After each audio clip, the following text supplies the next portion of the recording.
आप तो अपनी दानिश में बड़े नेक हैं, अपने आप को समझ रहे हैं, लेकिन मेरी इस वीडियो को बनाने का मकसद यही है कि खुदारा जायज़ा ले लीजिए रुक के। ऐसा ना हो कि क़यामत के दिन आपको पता चले कि आप खाली हाथ हैं, क्योंकि जो खुदा का वफादार है सिर्फ वही छूटेगा वहाँ।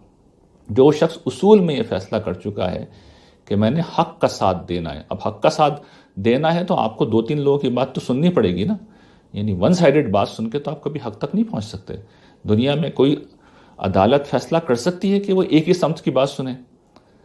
तो आप एक अदालत की जगह पे हैं, आपको एक वर्डिक्ट देनी है, आपको एक फैसला देना है। हाँ, आपने सिर्फ वन साइडेड बात सुनी है, तो आप वो जज हैं जो दूसरी बात सुनता ही नहीं है, दूसरे की बात सुनता ही नहीं है। एक साइड की बात सुनी और वही सुनते रहे, उसकी बुनियाद पे आप लोगों के बारे में फैसले दे रहे हैं। तो ये तो क्रिमिनल अप्रोच है, ये तो मुजरिमाना रवैया है, इस पर सख्त पकड़ होगी। तो ये हमारा रवैया नहीं, और तो बहुत कुछ है हमारे अंदर, लेकिन ये मैं सिर्फ एक चीज़ की तरफ तवज्जो दिला